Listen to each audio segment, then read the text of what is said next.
Welcome back to Love, Life, and Legacy, the podcast dedicated to helping you navigate these hypersexualized times. And in today's episode, actually, it's a solo cast, and it's 2 parts.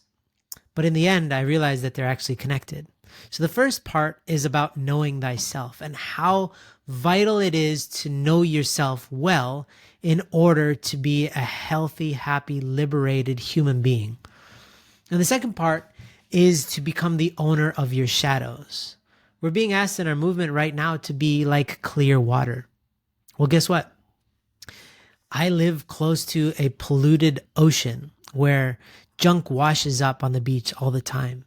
And if you're a river, you need to know where the boots and the garbage, the plastic bits and pieces are, and to remove them in order to be clear water. Clean, clear, beautiful, pure water. And so that is knowing your shadows and becoming the owner of your shadows. And I get into that with a clip from a famous movie that you will love. And it's a great episode. So both are connected because in order to become the owner of your shadows, you need to know yourself. And this is what it means to live the High Noon life. There's no better life than to be a free person who can let God work through your heart and who can you feel, I got to do this, and you do it, and there's nothing holding you back because you're the owner of yourself, of your destiny. That means that you're the owner of Chanuguk. And that's what kind of people this world needs. So please listen up and let's get into it together as I unpack Know Thyself and becoming the owner of your shadows. Peace.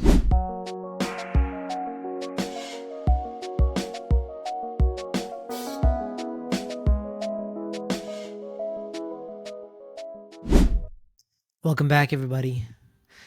Andrew Love in the house by myself. I'm home alone, everybody. Today, there's no Benji babysitter here today to make sure that I stay on the tracks. But guess what? I'm a big boy and I can stay on the tracks by myself. Every once in a while, as you probably know already, there are just too many topics that stockpile and too many life lessons that compile and build, and I have to get them out there. So I can't always wait for my scheduled podcast time. Sometimes I just have to get it out into the world to y'all so that y'all can understand the life lessons that the providence is trying to teach High Noon. And so I'm aggregating these things and putting them out there. And today, honestly, these are really important life lessons that have presented themselves multiple times over the past couple of weeks. And it's kind of like, that student in class, maybe you were this kid. I definitely was not, that raises their hand a lot and says, teacher, pick me. I know the answer. I have something to say. That is life right now to me. And it's like, please tell everybody, please tell everybody this. Can you make a podcast about this? And I'm like, okay, chill. I got you. So today I'm actually combining 2 things. One is the know thyself topic because it's unbelievable. There's certain things that we've learned in High Noon just by living a certain way, very intentionally. We live the High Noon life, all the staff, it's coming up to 9 years, right? Where that's been our priority is to talk about it, but to also live it, to embody it. And when you do something that intentional for that long, there are certain realities that just become known to you that you look around and you're like, wait, this is not normal behavior for most people, right? Speaking openly and honestly about your problems with people. That's not normal. Most people just keep it in, right? There are these things that have become normal to us and we love them. They're very huge benefits, but they're not normal to the rest of the world. And one of them that has shown itself recently is the fact that most people do not know themselves on any deep level, which is somewhat horrifying. But I understand this is not a judgment. Honestly, it's just I would be the exact same if High Noon wasn't thrown at me in 2016. I would be just, I'm the beneficiary of this stuff. I'm not putting myself higher or lower than anybody. It's just, again, I've lived a certain way thanks to my job and thanks to my mission and my commitment to it. And the know thyself thing is just, imagine this. There are people out there, and I would say the majority of society, that have parts of their life that they really don't like and they don't understand. They have anger issues. They have this secretive nature where they hide a part of their life from their family, from their friends.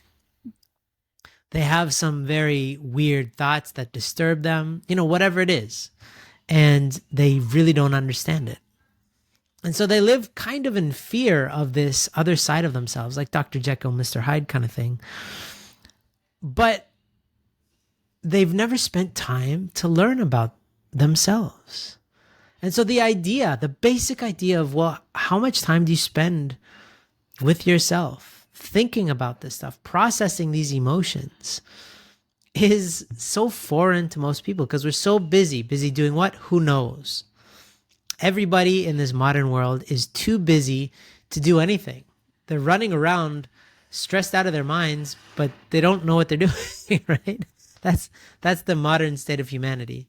But why don't we take time to really understand ourselves? And here's what I'm proposing at the first half of this. The first half I'm going to call Know Thyself, is that you need to prioritize time with yourself in thought or in prayer or in nature, or I don't know, you have to find your way. Everybody has a different way. Listening to music, pondering next to a lake, whatever it may be. But this is incredibly valuable time to process your thoughts.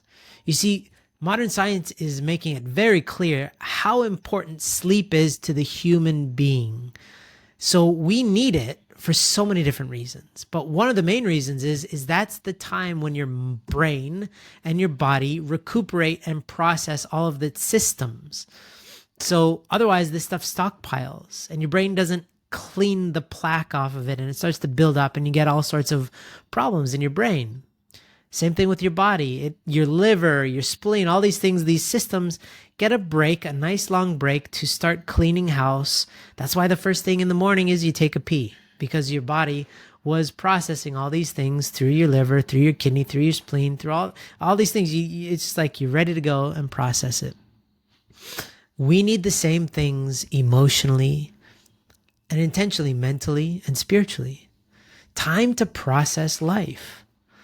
And so I was talking to somebody the other day, and they were dealing with some difficulties, and he was asking, what do I do? And I was like, well, why not spend some time to figure out what's behind these emotions? Because otherwise these emotions are trying to talk to you. They're trying to tell you something about yourself, and you're just like batting them away. The modern human typically will distract themselves 10 times out of 10 when an emotion comes up, instead of sitting in that emotion, because it's scary. So the first thing is to sit with the emotion. When you're feeling anxious, that came up in the David Young episode, and I really liked it, just to sit. Be like, wow, feeling really anxious. Where did that come from? And now what are you doing? You're getting to know yourself. So for anybody out there who is a parent or who wants to be a parent, when your kid comes up to you and they start crying, you don't tell them to shut up. You don't tell them to go away. You sure as heck, sorry for the strong language, but you sure as heck don't just pick up your phone and ignore them, because that teaches them that their emotions don't matter. What you do is you hug them and you say, hey, what's going on? Are you okay? And you let them. My son, I came home yesterday and my son was bawling his eyes out. And I haven't seen him cry in a long time, but he was having a good cry. So I sat with him for a bit until he let me kind of pat his back. And eventually I picked him up and we went, and I just let him cry on me. My shirt was soaking wet. And I was just letting him, I wasn't trying to change his mood at all, because that's futile and it's also disrespectful of his emotion. So I just let him cry, and he cried until he got it out. And eventually I helped him calm down his breathing a little bit. And then we had a great talk. And then within 5 minutes after that, he was hugging his brother, who was kind of part of the problem, and they dealt with it, and everything was good. But first he had to process that emotion. Now, think about yourself. When you're feeling sad and depressed, when you're feeling anxious, when you're feeling angry or frustrated, when you're feeling powerless, whatever it is, our habit is to distract ourselves from that emotion, run away from it, rather than experience that emotion. So the first thing is experience it. Second thing, which is tied to the first thing, is to not dwell in the emotion for too long, but experience it and then start to ask some questions. What am I feeling? Where am I feeling it in my body? When was the last time I felt like this? What was the thing that catapulted me to experience this feeling? Like, what is this feeling connected to? The other side of this feeling. So what you're doing is you're not resolving, and sorry, there's dogs barking in the background. The point is not to resolve your problems in the moment and fix yourself, as they say. It's to, the more that you do that, rather than take out your phone and distract yourself, the more that you're learning about yourself. Wow, I get sad a lot on Fridays. Or I get really sad a lot after I look at Instagram. I feel really powerless and crappy about myself. This is all information, not to be judged, but to understand. You are now showing a vested interest in how you feel to yourself. This is so powerful because, again, the point is never to stay there. And that's kind of like the self-help world stays in self-help. You're just always helping yourself. How much help do you need? Good Lord. We all need help, right? And we all need to help ourselves. Sure. But that's meant to be a stepping stone in the divine principle. That's the first blessing, is to really understand yourself. Mind, body, unity, that whole thing, as a foundation to then be there to know thy neighbor, know thy spouse, know thy kids, know thy community, right? And then stage 3, the third blessing, is to know thy mission, to know how you fit into this world. But it's all predicated on somebody who knows thyself. So this first step, this first kind of topic in this podcast is about really honestly taking time every day, ideally every day, in meditation to process, and in prayer. However, again, I don't want to prescribe anything because it's not up to me or anybody for that matter to prescribe how you go about taking time for yourself. It's for you to learn this about yourself, because honestly speaking, everybody's very different. And how you pray and where you pray and when you pray is it's very much like it's unique. I realized that my prayers at night are deep only if it's like the right environment. And also in the mornings, if I go out into nature, I have very wonderful prayers. But if I'm in the morning in my kitchen, they are terrible. So figuring this stuff out is preventative, and you're processing. Just like it's good to get enough sleep, it's good also. So I hope that's clear. I just had to lock the door because I have all these kids coming in my room. Is there's the preventative nature of things like meditation, like prayer, self-reflection, unbelievably helpful for understanding how was your day, what went well, what didn't go well. And then that's really good information to journal about and to share with your accountability partner or with a friend or with your parents or with your spouse. Really, really important, because now you're learning about yourself. And the more you do this, the more you start to see your patterns. And oh my goodness, when you know yourself after a certain point, it's like, you know what you need. You know when you're not getting that, and you know how to get it in the most purest form. It's really, really helpful. So I can tell when I'm needy, and I talk to my wife and I tell her I'm feeling really needy these days, and here's why, and here's what I would like help with. And I can tell when she's needy too, because when I take care of myself, I can notice when she's in need, and so I can help her, right? So really, really helpful. Spend time to get to know thyself. And if you're not there and you don't have the bandwidth to be preventative, then please commit to taking time to feel your emotions when they show up, and to learn about them and try to spend time with yourself to understand why you feel the way that you feel. What's the most productive thing that you can do with those feelings? Okay. So that's the first part, is know thyself. The second part that I wanted to talk about was how important it is to become the owner of your shadows. Okay, this sounds counterintuitive, right? To own the dark nature of yourself. I know that there are psychologists, I don't want to name names because they're controversial. We have enough controversy in High Noon as is, but they talk about doing shadow work and this kind of stuff. That's not what I'm not referring to those people. I don't listen to those guys a lot.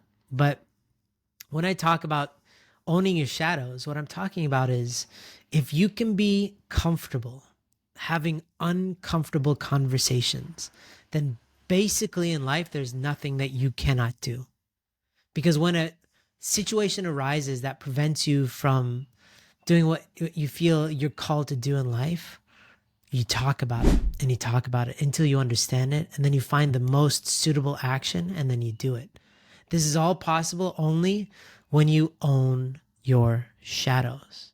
Now, I have a clip of this for an example, and it's very funny, and let me explain why. I was thinking about Bane from The Dark Knight Rises, the Batman character, who it's if you look at that whole movie, darkness and shadows is really prevalent, and there's a lot of metaphors that really apply to our journey here in High Noon. But in this clip that I'm about to show you, Bane talks about how he is the owner of darkness and why Batman will always be kind of a victim of darkness because Bane is the owner of darkness. And I want to unpack this. I'm not telling anybody that I'm a hardened criminal that has huge traps. Anybody? Holy moly, he's got huge traps in that movie. But I'm not saying, I will unpack this so that it makes full sense in a second. So let's listen to this clip. And funny note about this clip is I changed it. I altered it so that we don't get any copyright strikes. So I took out a lot of the background noise and then I changed the pitch of his voice. But the downside to that is now he sounds like a weird old Yoda man, kind of like some alien space creature.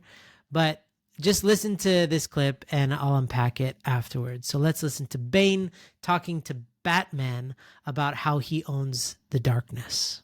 Oh, you think darkness is your ally? You merely adopted the dark. I was born in it, molded by it. I didn't see the light until I was already a man. By then it was nothing to me but blinding. The shadows betray you because they belong to me. So he says, the shadows betray you because they belong to me. And what you don't hear is he grabs Batman's neck and then he subsequently beats him up and then breaks his back. Now, again, let me unpack this real quick because a way that he's talking is not akin to this metaphor, but he's talking about how he was raised in the darkness of humanity. Like the worst aspects of humanity is what he's most familiar with, right? Which is why he's a terrible terrorist who's willing to kill people and do all sorts of terrible things. Not what I'm talking about, alert, okay? What I'm talking about is somebody who owns their own shadows, is somebody who's not afraid of being their true self, faults and all the time. And you have to understand that that is not normal in our world. Most people protect their egos at all costs, and they refuse to tell other people their fears and their shames and their mistakes because they don't want to look bad. They don't want to seem weak, whatever the case may be, whatever the excuse and the justification is. And because of that, the shadows own them, which is why you have people who have good days and they have bad days. And you say, well, what happened? And they say, well, I just got really sad about my life, and so I sat in bed all day. That is a day when your shadows own you. if you have an aspect of your life that can control you for a minute or for a day or for a week or for a year, it doesn't matter. It means that you are not the owner of your shadows. And here's the most practical part of what I'm trying to say. I was speaking to somebody today, and this situation came up a few times, which is why I want to talk about it here with you. And they knew that they had to have a conversation, but what was preventing them from having this difficult conversation with somebody that they care about is they didn't want to hurt their feelings. And so it was very uncomfortable for them because they didn't want to hurt them. And what's amusing is that, not amusing, but what's interesting about that feeling is I don't want to hurt this person is actually you're hurting them more by not having the conversation. You're hurting them more in the long run, but not letting them live up to their potential by telling them how they're messing up or how they're not living up to their promises. So what you're doing is you're letting the shadows own that relationship because you're too afraid to let them know what you are experiencing with them. I hope this makes sense. So I asked this person, have as many difficult conversations with this person until a resolution presents itself. And sometimes it's going to take a while. Sometimes it's just raw emotions that you have to unpack. And then eventually you get past those and you start to see the situation a little bit more clearly and you talk about it more. And then you realize, oh, wait, I have some fault in this too. Maybe I messed up. And then you start to admit that and unpack that. And little by little, you're starting to own the shadows. Little by little, these conversations stop being so uncomfortable. And you start feeling the reward on the other side of these conversations. And that's a key point that I'm trying to make here is that those situations, like the conversations that you're too afraid to have, are where all the growth is, are where all the gold in life is. And you have to go there if you want to grow. If you want to live the high noon life, you have to go to the shadows, actually. But you need to do it in a responsible way together with other people. This is never meant to be done by yourself. So in life, most people, I would say, avoid difficult conversations with extreme prejudice. Like they will quit a job before they have a difficult conversation. They'll even quit a marriage before they have to have a difficult conversation about some really deep, dark stuff. So it's no way to live, especially if you want to live in the high noon. And so that's why sexuality is such a really interesting topic, because it's so difficult for most people to talk about. And here at high noon, oftentimes we're told to shut our mouths. Not that often, but every once in a while, there's somebody who's like, oh, what you're doing is wrong. You shouldn't be talking about this. We had an experience where even somebody who represents us, they don't even work for us, they just spoke on our behalf. They were shamed by a group of people who came up to them after and said, you should never be talking about this. That is inappropriate. You're being inappropriate. What those people were really saying, the subtext of every single letter and every single word that they were saying is, you made me feel uncomfortable because I haven't been able to talk about sex. And you reminded me of that uncomfortable feeling that I haven't processed, and I want you to go away. That's what they were saying. So when you own your shadows, it doesn't mean that everything is comfortable all the time. Like I can say, I still get uncomfortable. I've had moments on our staff calls where I know we're going to have a difficult conversation and I still get those very nervous feelings in my stomach. They still exist, but I don't let those define what happens next, because I know that I'm on to something. If I'm getting those nervous feelings, it means I'm approaching a topic that is scary, but also a topic that I'm going to learn a lot from and grow a lot from. So I go towards it. And that is the high noon way. It's not just me. The Wolfenbergers, Uncle David, and Aunt Mitzway are amazing at that. And if anything very difficult happens in their family, they don't hide it from us. They talk about it with us. So we followed in their footsteps. And now as a core team, that's the only reason why High Noon still exists, is because we prioritize those things. If any of us feel difficult about each other, we go towards that conversation. We don't run away from it. We lean into it until it stops being an uncomfortable feeling. And on the other side of that is always deep love for one another. Okay, it's like night and day. The more that you run away from difficulty, the less love you get to experience, because now your heart is covered with those shadows that are preventing you from having that conversation. But the more that you work through those shadows and talk about them and own them, the more that your heart just starts to shine with brightness. So in that clip, Bane was saying that by the time he got out into the light, he was a man, and it burned his eyes. Like, it burned him to be out in the light. So in that sense, in that side of the metaphor, that's what it can feel like. Is like, I know so many people that when things start going right in their life, because they've been living the high noon life, then they start to question it. And they're like, wait, why are things going so well? This is not what I'm used to. They start to worry. Wait a second, life can be fun. I don't have to worry all the time. I don't have to protect myself all the time. Yeah. Yeah, but it's something you have to get used to. Okay? So your spirit will always let you know if there's something in your life that needs addressing. The point is, you need to actually consult your spirit. So if you think of somebody, so this just happened to me last night. Actually, I realized that in my head, there's somebody that really bothers me. And when I think about them, I get really frustrated. So guess who's seeking that person out to have a talk with them? First of all, I prayed about it to understand it. And the first thing I said is, this is completely it's on me. It's all on me. The fact that I have these feelings about this person is not saying anything about this person. It says everything about me, something in me. But I want to talk to this person and let them know and process it. And I have a feeling that they're not going to be very happy with this. But it's how I'm going to be able to love them fully. So please try to listen to your spirit, okay? So in the second half about owning your shadows, this is really about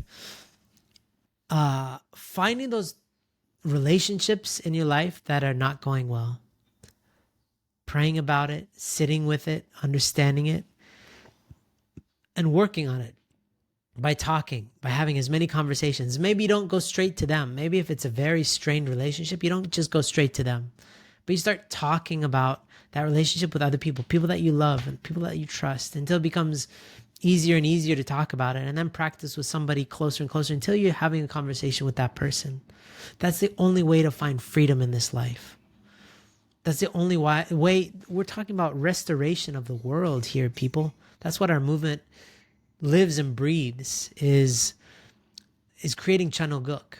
And there is no channel guk if we hold grudges. And there is no channel guk if we have shame and pain in our hearts. We need to let all that stuff go. And there's a process, and it's called talking. It's called healing. It's called learning how to love fully.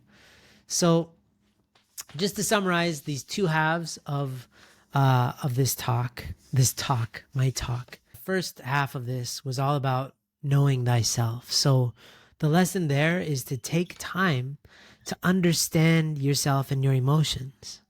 And that's the foundation for the second half, which is to become the owner of your shadows. But you cannot be the owner of your shadows unless you understand your shadows. You have to understand the crevices or the crevasses of your shadows. You need to know the nuance, and it takes time. It doesn't mean all in one day where you just let yourself get super depressed and feel the depressed feeling. No, it's letting the feeling wants to pass through you, wants to be metabolized and worked through you. But it takes a little bit of time.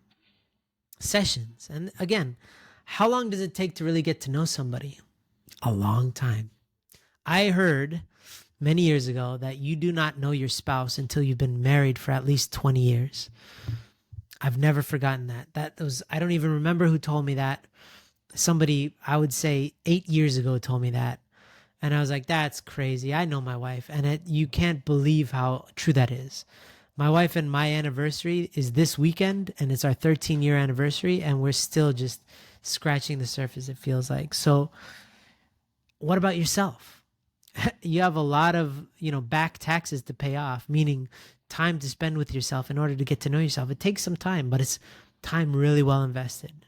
And the more time you spend with yourself, the more that you'll understand your good stuff, how God works through you, how beautiful you are as a child of God, how powerful you can be, but also some of your darkness too. And then you can understand that darkness and liberate it. Really be a liberated person. So I hope this was helpful. I had crazy allergies today out of nowhere. Nothing changed, but I just got allergies. So I'm sorry if you heard. I've been breathing out of my mouth this whole time. So maybe I didn't have to say that, but I just wanted some accountability for being a mouth breather today.